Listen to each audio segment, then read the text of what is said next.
Pusat rehabilitasi di Lido kini menjadi rumah baru Raffi setelah sekian lama mendekam di balik tembok tahanan Badan Narkotika Nasional. Walaupun hanya bersifat sementara hingga ada kejelasan hukum nantinya, tapi tetap saja Raffi harus menjalani serangkaian prosedur yang berlaku di sana. Di rumah baru Raffi itu ia tak diperlakukan khusus, walaupun ada tempat tersendiri bagi mereka yang menjadi titipan dan proses hukumnya masih terus berjalan. Maka di tempat seperti inilah Raffi ditempatkan, sementara menanti kelanjutan proses hukum yang akan ia hadapi. Ya, jadi ini sebenarnya tadi settingannya ini buat teman-teman yang sudah mau menyelesaikan program. Gitu, jadi sudah kembali ke keluarga, istilahnya yang sudah mau integrasi ke keluarga lagi.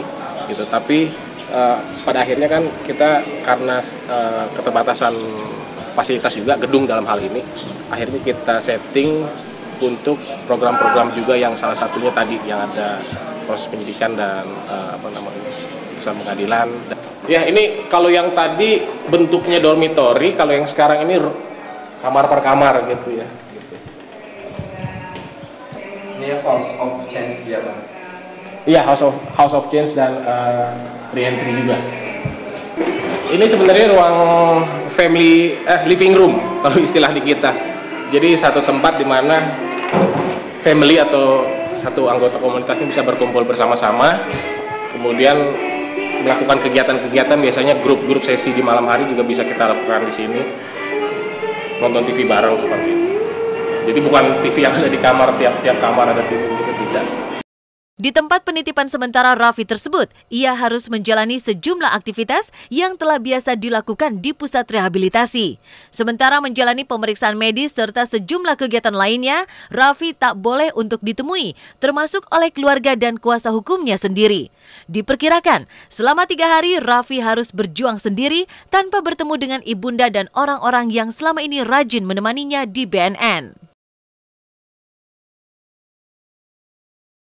Tahap pertama rehabilitasi medis ada 2, detoksifikasi dan entry ya. Entry itu persiapan dia mengikuti program. Jadi di sini juga dilakukan assessment lagi, assessment untuk dia mengikuti program.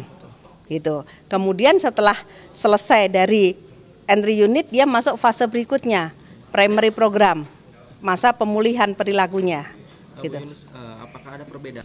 Sampai hari ini, karena hari ini adalah asesmen psikologi dan asesmen psikiatri. Kalau asesmen medis sudah kita lakukan tadi malam, begitu dia datang, kita sesuai dengan SOP kita, prosedur yang kita berlakukan di sini, dan kita tidak memperlakukan hal yang berbeda dengan Raffi. Artinya kita perlakukan Raffi sama dengan yang lainnya. Paling lama 3 hari, paling lama untuk Raffi ya. Kalau untuk dia paling lama 3 hari, terhitung dari kemarin ya. Ya kalau prosesnya cepat dan nggak ada masalah, nggak terlalu banyak masalah, ya mungkin bisa lebih cepat dari itu. Hanya sosok Wanda Hamidah yang tampak setia mendampingi Raffi. Bahkan saat ia dipindahkan ke pusat rehabilitasi, Wanda juga terlihat hadir di Lido, Sukabumi, Jawa Barat. Kehadiran Wanda tersebut kian menguatkan anggapan bahwa antara dirinya dengan Raffi memang ada sebuah hubungan yang lebih dari sebuah pertemanan biasa. Bahkan pada saat ulang tahun Raffi pun beredar foto-foto Wanda dan Raffi yang sedang bersama dengan sahabat-sahabat yang lain. Lantas, kemana pula sosok Ami Kanita? Bagaimana pula ibunda Raffi tersebut menilai kehadiran Wanda di Lido, Jawa Barat? Halo, Pak. Makan dulu ya, Bang.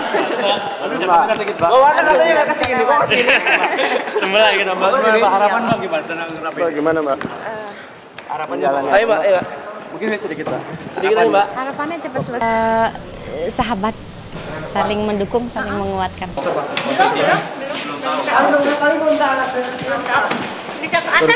Bisa, Bu.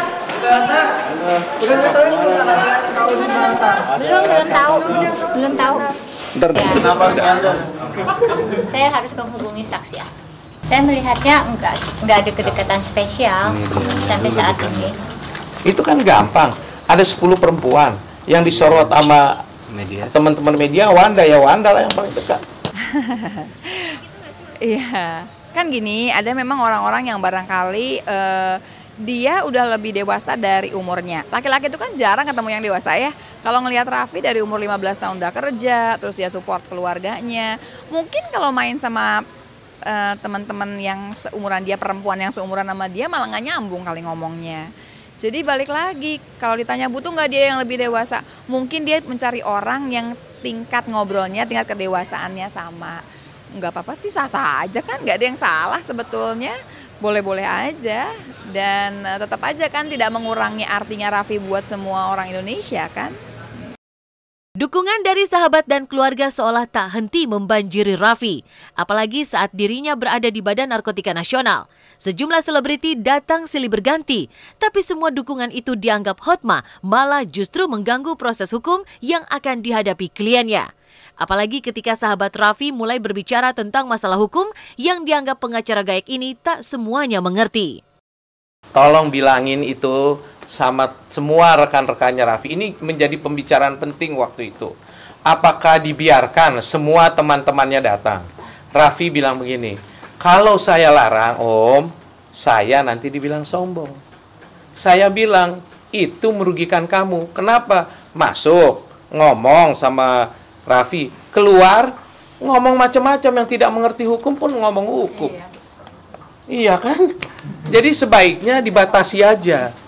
Kan begitu. Kalau betul teman-temannya di luar itu mau menolong Raffi, mari berdoa bersama-sama saya dan teman-teman wartawan supaya dia bisa lepas dari masalah ini, kembali berkarir. Amin. Kan begitu.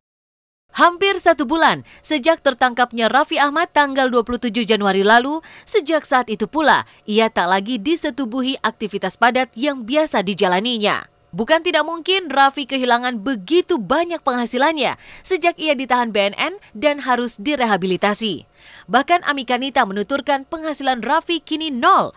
Lalu mungkinkah hal ini berdampak buruk pada pekerjaan rumah baru Raffi yang ditaksir sekitar 11 miliar rupiah di bilangan Pondok Labu, Jakarta Selatan?